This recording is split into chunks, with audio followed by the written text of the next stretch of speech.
On a fog-laced evening, picture the battlefields of the First World War, vast stretches of mud where barbed wire tangled like a steel spider's web and soldiers crouched in waterlogged trenches, waiting for the next deafening barrage. It was a time when courage alone could not break the deadlock. Grenades could be thrown only a few dozen yards, and massive artillery guns, while powerful, could not be called upon quickly enough to support men pinned down at the front. Between those two extremes lay a deadly no-man's land where infantry assaults were chewed to pieces. Into this grim silence stepped an unlikely visionary. Edgar Brandt, a Parisian iron artist whose delicate wrought iron gates and swirling Art Deco designs once graced elegant salons and grand Paris boulevards. Brandt had spent years bending iron into beautiful, fluid forms. Yet as the world tore itself apart, he saw that art could not remain untouched by war. Watching young soldiers cut down in hopeless charges, he turned his sharp eye and technical genius to a new challenge: how to give soldiers a weapon light enough to carry, accurate enough to strike swiftly, and powerful enough to shatter an enemy position before it could react. In 1925, Brandt unveiled his answer: a revolutionary mortar whose grooved projectiles gripped the rushing gases of its propellant with near-perfect efficiency. That single breakthrough gave the weapon unprecedented range and accuracy. What had once been a craftsman's touch in ironwork now became a soldier's lifeline on the battlefield. His invention would become the template for infantry mortars for the next 100 years, reshaping how wars were fought. This is the story of how art met warfare, how a man known for ornamental gates helped create a weapon that would later decide the fate of entire battles. From the smoky workshops of Paris to the steaming jungles of the Pacific, the journey of this mortar shows how creativity and engineering can alter the course of history. If you are fascinated by the hidden connections between human ingenuity and the turning points of war, you have come to the right place. Subscribe to our channel and hit the like button so you won't miss the remarkable stories we bring to life, stories of invention, courage, and the unexpected ways individuals have shaped our world. Your support helps us continue to uncover the past and share it with history lovers everywhere. Join us as we follow the trail of Edgar Brandt's masterpiece and see how it stunned even the most fearsome warriors of the Second World War.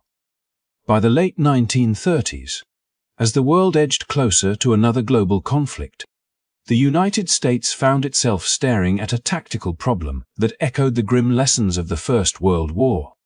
Infantry soldiers could throw hand grenades only so far, perhaps 70 or 80 yards at best, while the heavy 81mm mortars and larger artillery pieces could rain destruction from several miles away. Yet in between those two ranges stretched a dangerous void.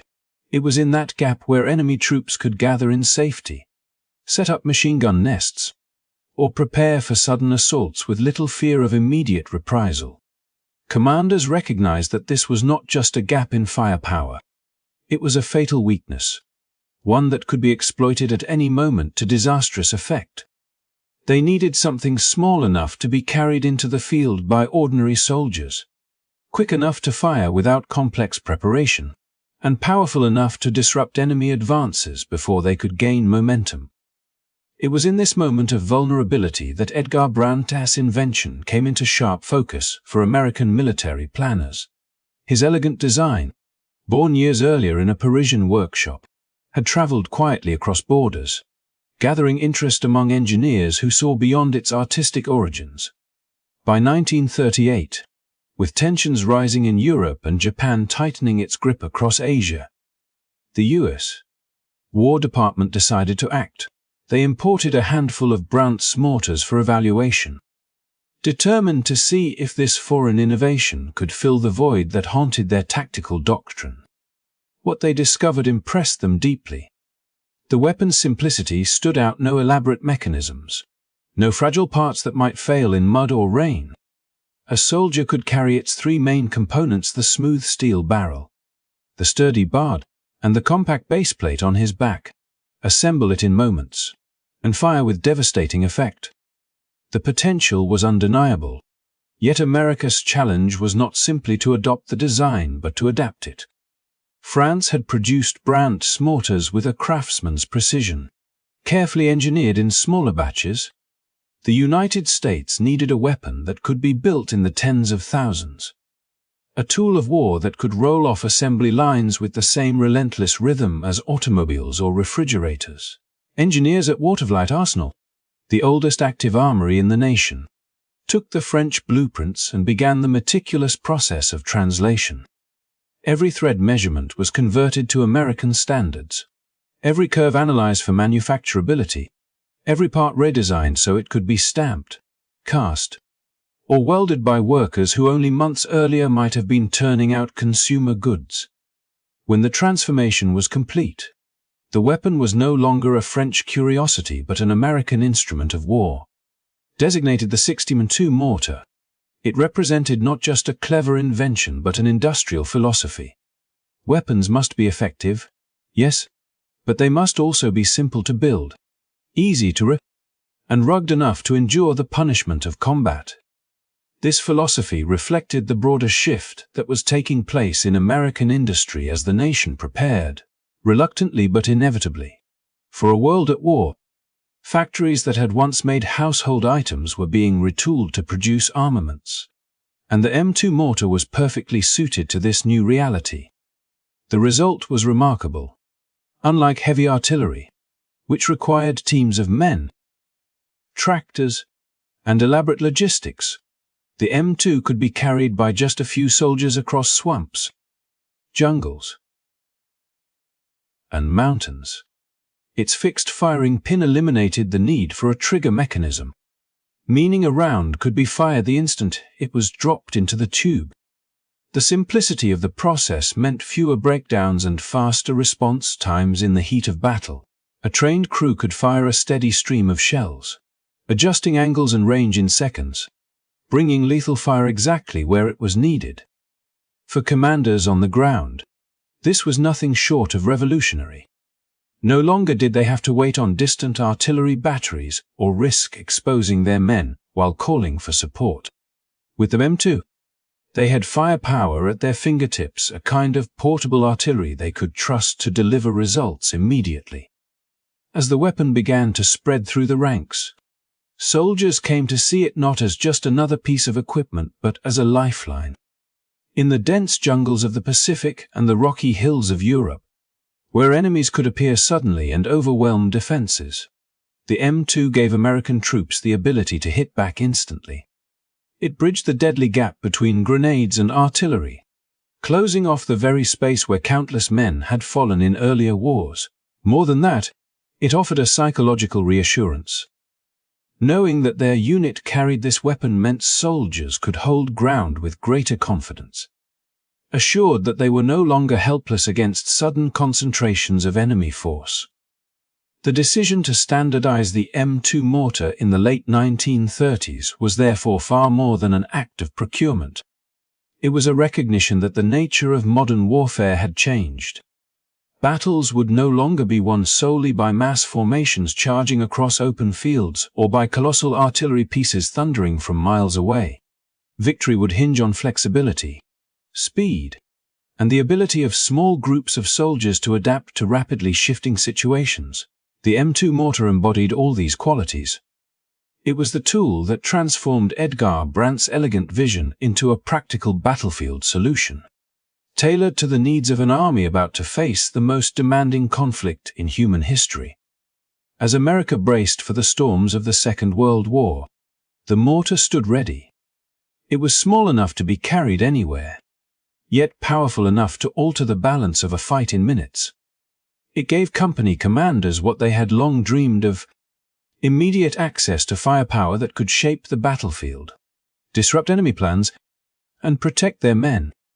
The gap that had doomed so many in the trenches of the First World War was finally closed, and with that closure came a new sense of confidence, a readiness to face the challenges that lay ahead, and the knowledge that sometimes the simplest tools born of art, refined by industry, and carried on the shoulders of ordinary soldiers could change the destiny of nations. at the historic Warstories Arsenal in upstate New York, a place where the echoes of America's earliest military industries still lingered in the iron beams and stone walls. A quiet transformation began to take shape as the clouds of war gathered over Europe and Asia. For more than a century, the arsenal had been the beating heart of American armament production. But the challenge it faced in the late 1930s was unlike anything that had come before. The U.S. Army had recently recognized the peril of a deadly gap in its firepower, a space between the reach of hand-thrown grenades and the destructive force of long-range artillery. In that gap lay the potential for disaster enemy troops could maneuver, assemble, and strike while American soldiers waited helplessly for distant guns to respond. Into this void stepped the French invention of Edgar Brandt, an elegant 60mm mortar whose clean lines and straightforward operation promised a solution. Yet while the concept was sound, the weapon as it arrived on American shores carried the stamp of European craftsmanship, built in limited numbers with the precision and care of a boutique instrument. If it was to become the standard of an army preparing for a conflict on a global scale, it would have to be remade. The engineers at Warstories approached the task not merely as technicians, but as pioneers of a new kind of warfare. They studied the French blueprints with meticulous care, measuring each curve of steel and every thread of the screw fittings, and quickly saw that the artistry of Brandt's workshop, while beautiful, could not withstand the demands of mass mobilization. France's method relied on skilled artisans who shaped components by hand and treated each mortar almost as a work of art. The United States, on the other hand, needed a weapon that could be produced by the tens of thousands, assembled by workers who might yesterday have been manufacturing farm equipment or automobiles, and deployed in every corner of the globe without fear of inconsistency or breakdown. Translating this elegant device into the language of American industry required both respect for the original design and bold innovation. The engineers had to convert European measurements into use standards and reimagine how the weapon could be built using the tools of a modern assembly line. Where the French design might have relied on finely machined fittings, the Americans sought ways to simplify, to eliminate unnecessary complexity without sacrificing reliability. They replaced delicate touches with rugged practicality, ensuring that each part could be stamped, cast, or welded with precision even in the hands of workers unaccustomed to weapons manufacturing. It was a delicate balance between preserving the proven performance of the mortar and ensuring it could be produced quickly enough to arm an expanding army. This effort at Warstories was more than a technical challenge. It was a reflection of America's growing understanding that the coming war would not be won by traditional means. The United States was still officially at peace, but the news from Europe, Germany's aggression, the rising tension across Asia made it clear that the old rhythms of preparation were no longer enough. The arsenal, long a symbol of steady craftsmanship, became a laboratory for the kind of industrial warfare that the 20th century demanded. As machines clattered and sparks flew, the French mortar was reborn as the American M2, a weapon stripped of ornament but endowed with the strength and simplicity needed to endure the rigors of global conflict. The transformation was astonishing. The M2 mortar retained the core genius of Brandt's design: the smooth steel barrel, the stable baseplate, the fixed firing pin that allowed a shell to drop and fire in a single fluid motion. But every component had been adjusted for mass production. Screws were standardized, joints reinforced, and tolerances carefully calculated so that each weapon emerging from the arsenal's doors would be identical to the last. This standardization meant that parts could be swapped in the field without hesitation, that repairs could be made with the tools and materials on hand, and that the weapon could be trusted in the chaos of combat where even minor inconsistencies could spell disaster. What emerged from the workshops of Warstories was no longer a piece of artisan engineering, but a symbol of America's industrial might. It was a mortar designed to be carried by ordinary soldiers through mud, snow, jungle, or desert, assembled in minutes, and fired with deadly accuracy. A small team could unleash a storm of firepower, bridging the gap that had once left infantry units dangerously exposed. This was not merely a weapon. It was a promise to the soldiers who would carry it that they would never again face the enemy unarmed against sudden concentrations of force. As the M2 found its way into the hands of troops, from the islands of the Pacific to the fields of Europe, the wisdom of the engineer's work became evident. In dense jungles where artillery could not be brought to bear, the mortar gave American units the reach to strike hidden positions. On the rocky hills of Italy and the hedgerows of Normandy, it provided the kind of immediate support that could turn the tide of an ambush. Every detail that the engineers at Warstories had simplified, every adjustment that allowed for faster production and easier maintenance, became a silent partner in these victories. Soldiers who had never heard of Edgar Brandt or the artisans of Paris came to trust the M2 as an extension of their own will to survive and prevail. In transforming the French mortar into an American weapon of total war, the engineers did more than build a tool. They captured a truth about the conflict that was about to engulf the world. This war would be decided not just by strategy or courage, but by the ability to translate brilliant ideas into weapons that could be produced on a massive scale. Warstories Arsenal, with its century-old heritage and forward-looking spirit, became a bridge between the old world of handcrafted arms and the new reality of industrial warfare. The M2 mortar, born of French ingenuity and American adaptation, stood as proof that when innovation met industry, even a single idea carried across oceans and forged anew could alter the balance of power and give soldiers the means to close the deadly gaps of the battlefield. When the final version of the American M2 mortar emerged from the busy foundries and testing grounds of Warstories Arsenal, it carried with it the quiet confidence of a weapon perfectly suited for the modern battlefield.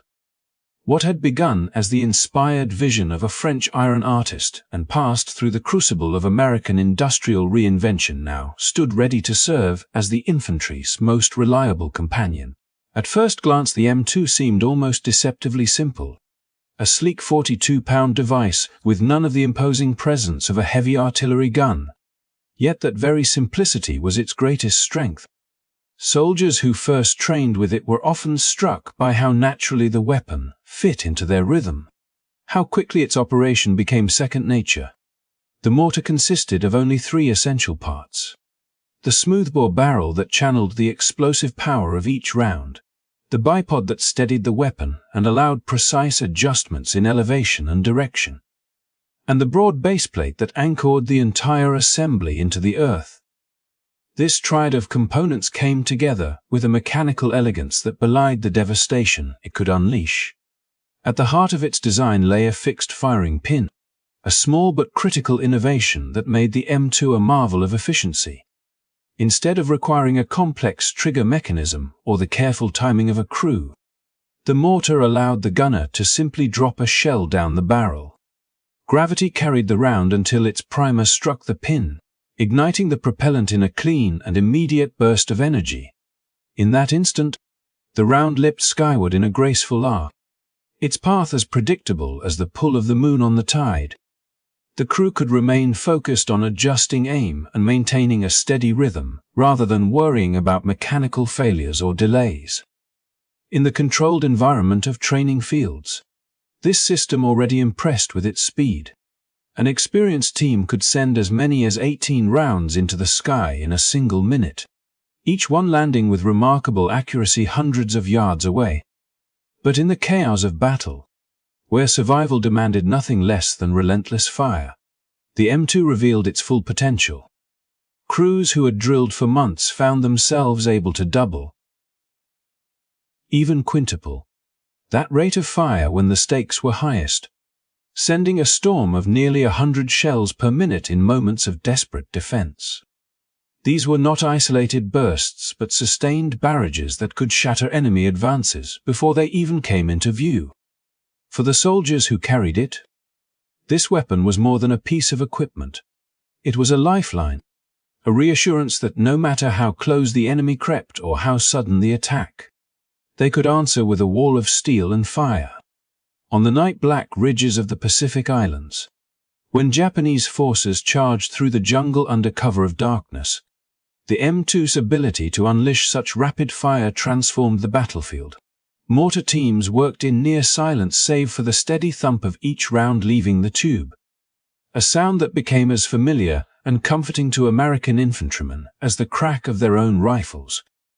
The weapon's precision and speed turned chaotic night fights into carefully orchestrated defenses, allowing small units to hold ground against overwhelming numbers.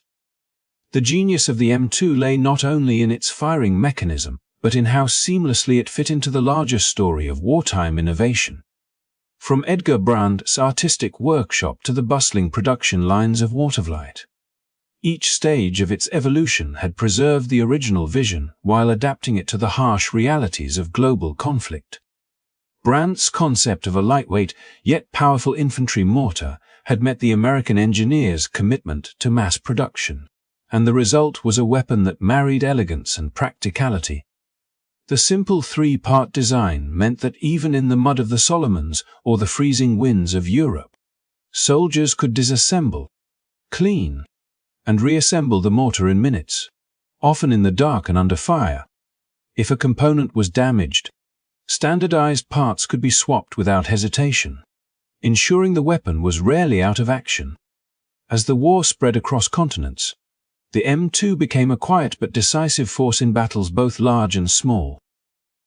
Its shells, fired with almost metronomic precision, provided immediate support where larger guns could not reach, and its presence gave infantry units the confidence to maneuver and counterattack even when cut off from heavier artillery. The fixed firing pin, so unassuming in appearance, symbolized the weapon's philosophy.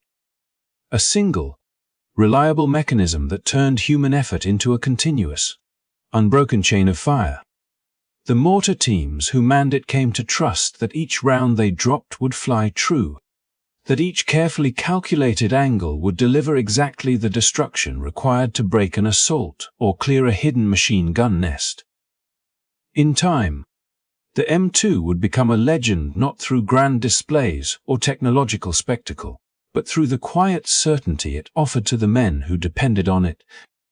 It was the culmination of a journey that began with a French artist's dream to break the stalemate of the trenches, and was refined by American ingenuity into a weapon of astonishing efficiency.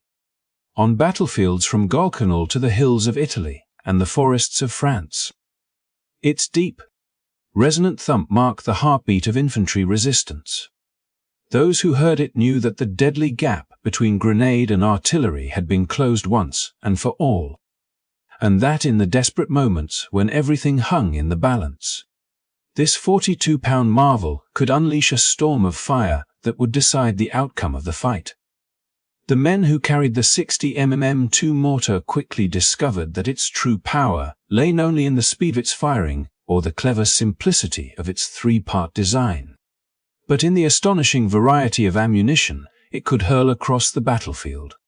The engineers at Waterflight Arsenal, having already transformed Edgar Brandt's elegant concept into a weapon of mass production, understood that a mortar without adaptable rounds was only half a solution.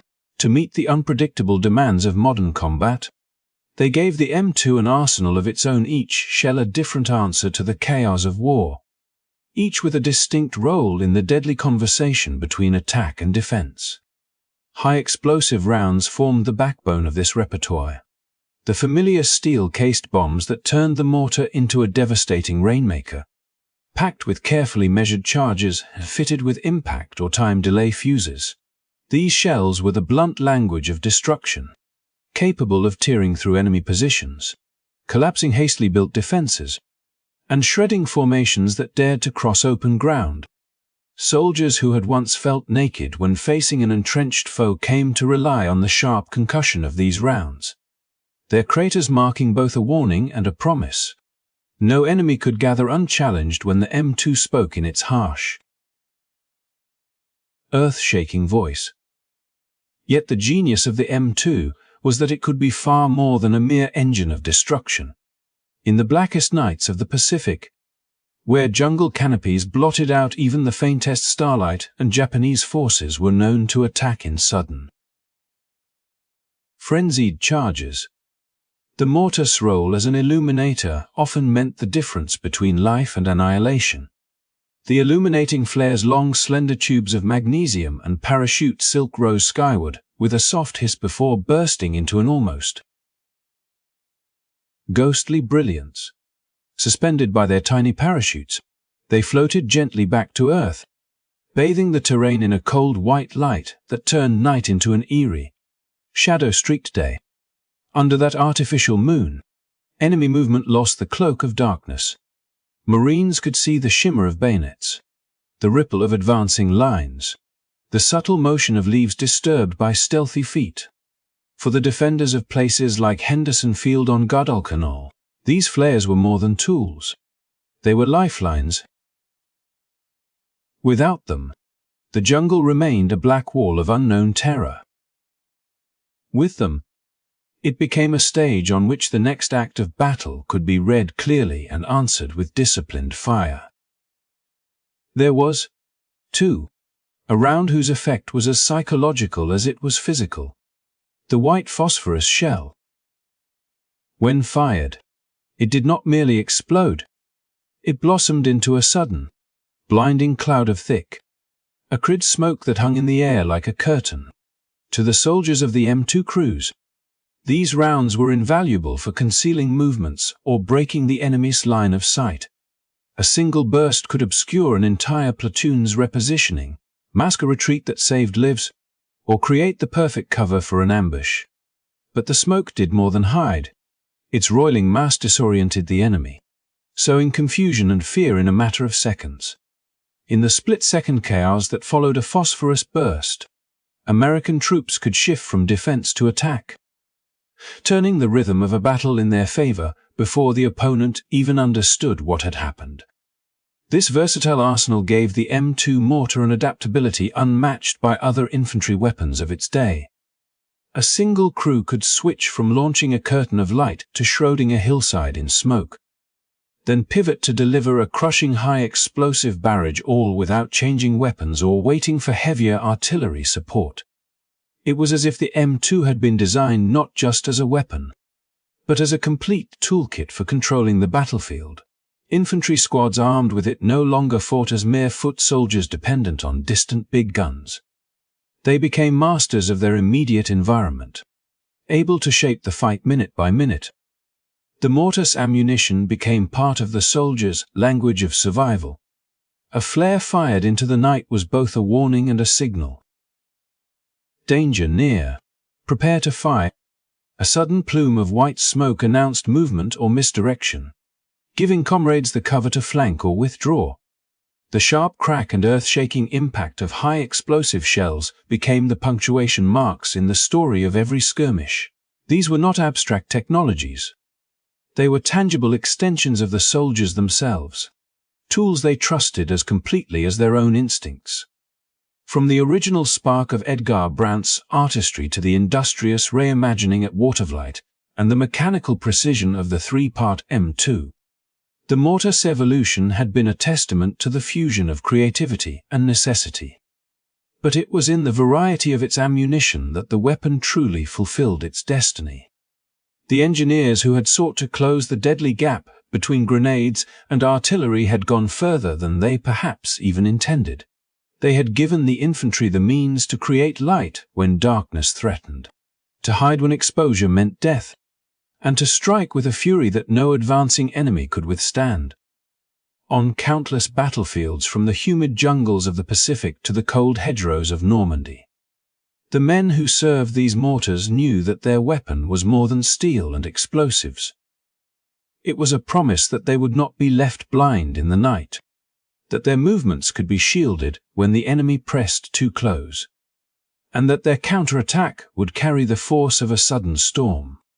In this way, the M2 mortar became not merely a product of its time but a symbol of how ingenuity, when combined with determination, could transform the very nature of combat and give ordinary soldiers extraordinary control over the chaos of war. By the autumn of 1942, the humid jungles of Guadalcanal had become a crucible where the innovations born in Parisian workshops and perfected in American factories would face their ultimate trial. For weeks, Marines had clung to Henderson Field, the makeshift airstrip that was the key to controlling the Solomon Islands, and with them the sea lanes of the South Pacific. Night after night the defenders listened to the restless murmur of the jungle, the drone of insects broken by the occasional rustle of unseen movement.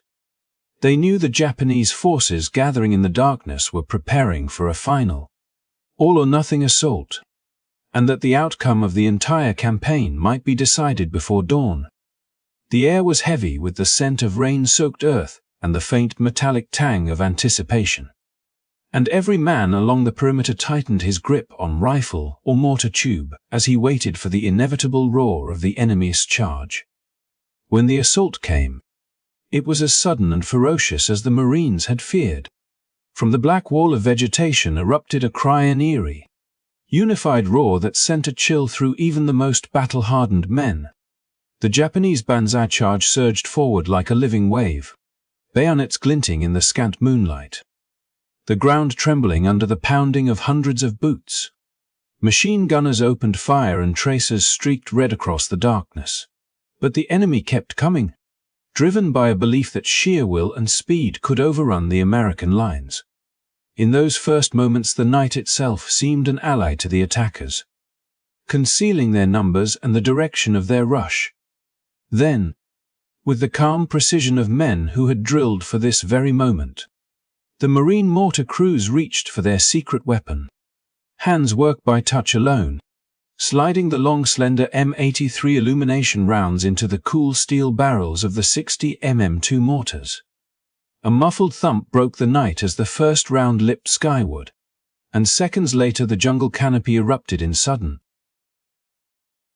brilliant light. A magnesium starburst bloomed overhead, its parachute deploying in a silent unfurling of white silk. And for an instant the battlefield was transformed.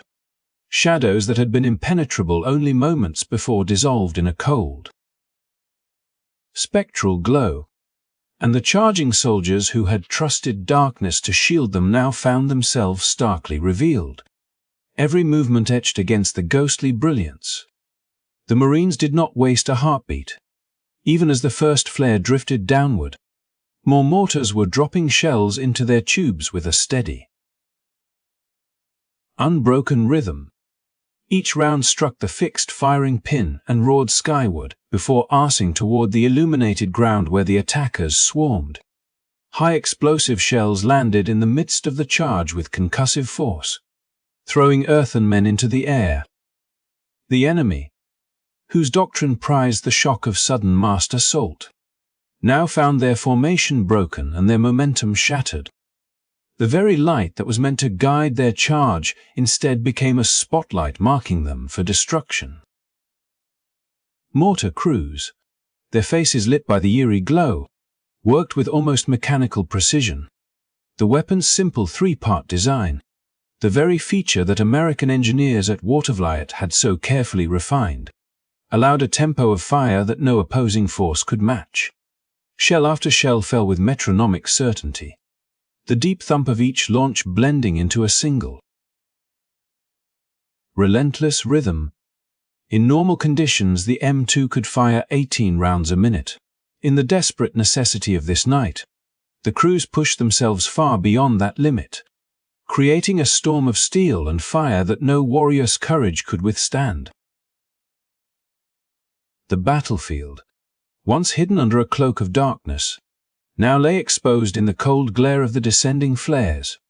Smoke from the explosions mingled with the mist rising from the humid earth, creating shifting curtains through which the Japanese soldiers staggered and faltered.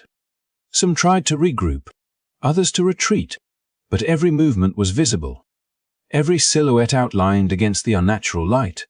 The very terrain that had once favored stealth now betrayed them.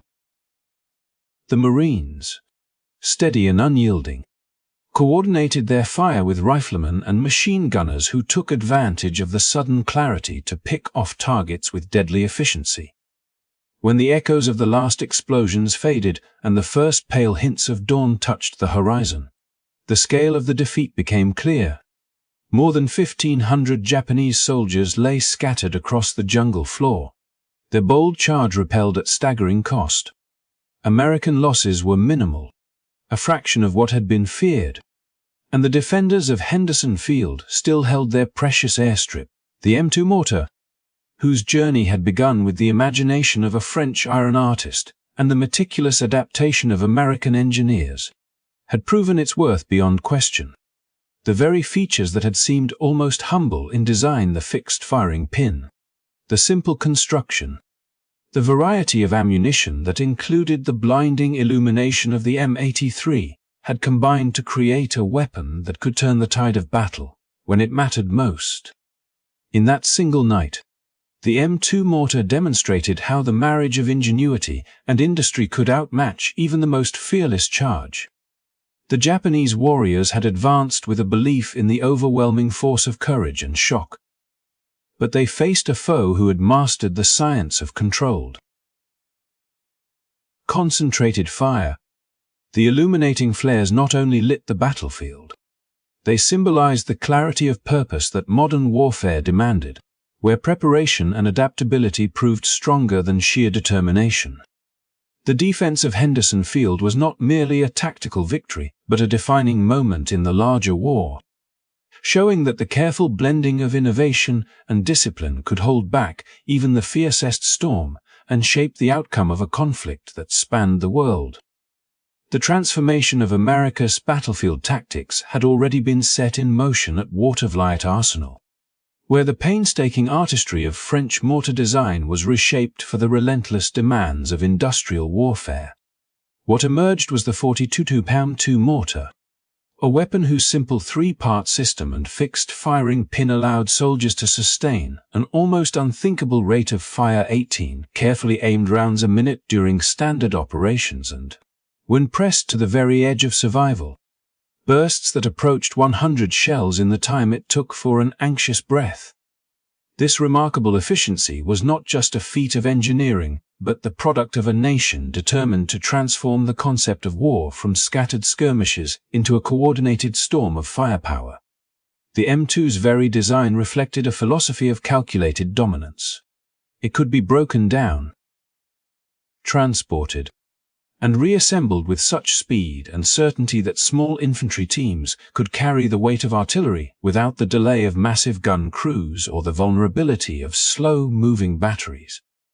Its strength was not limited to speed. The M2's varied ammunition turned a single weapon into a multi-role instrument of strategy. High-explosive shells could churn earth and splinter fortifications. Illuminating flares such as the M83 could bathe the darkest jungle or rocky ridge in a harsh white glow, and white phosphorus rounds could veil movements in smoke or create sudden confusion in the enemy's ranks. To the soldiers who carried it, this arsenal meant freedom, the ability to decide, moment by moment, whether to reveal, obscure, or strike. The mortar was no longer merely a tube of steel. It was an adaptable companion in a war that demanded both ingenuity and relentless momentum. That adaptability was put to a grim test on a humid night in the Pacific when the eerie silence of the battlefield was broken by the roar of a massive banzai charge. Hundreds upon hundreds of Japanese infantry surged forward in a final desperate wave, their voices rising in a chorus meant to terrify and disorient. But the Marines, who had drilled with their hip pocket artillery, were ready.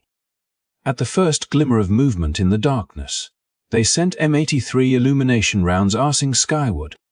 The night bloomed with sudden light, every Parmenfen casting stark shadows across the sand.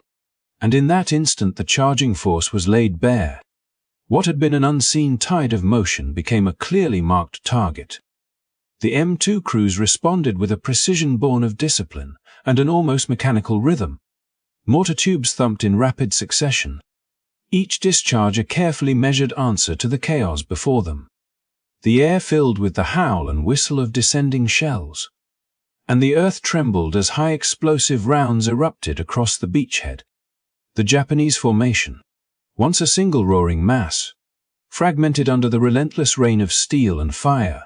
More than 1,500 attackers fell in that harrowing clash, while the Marines, shielded by their own tactical brilliance and the quick, punishing cadence of their mortars, emerged with only minimal losses.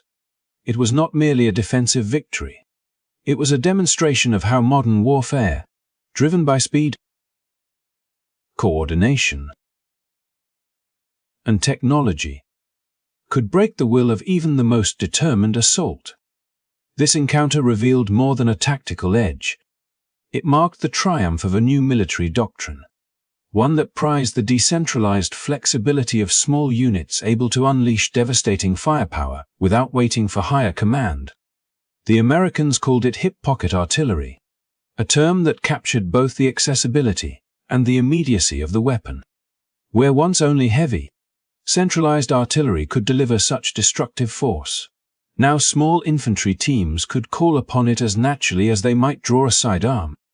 Against this innovation, the Japanese reliance on the slower Type 89 grenade discharger and the intangible strength of warrior spirit could not compete. Courage and sheer will, though formidable in their own right, could not outpace a strategy that married industrial efficiency with tactical autonomy. The lesson of that night extended far beyond the palm-fringed beaches where the smoke of spent shells drifted like a mournful curtain over the dead. It showed that in modern war, the balance of power tilted toward those who could combine mechanical ingenuity with disciplined execution. The M2 mortar was more than an effective weapon.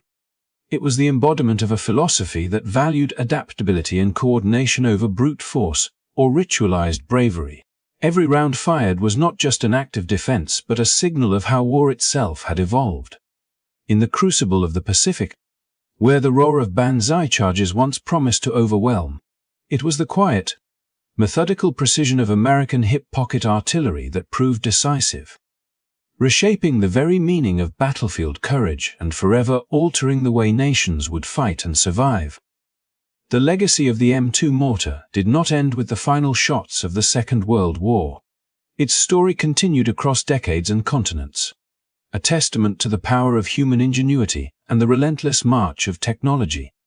By the time the guns fell silent in 1945, American industry had already produced more than 60,000 of these mortars, a number that reflected not only the nation's manufacturing might but also its faith in the weapon's adaptability.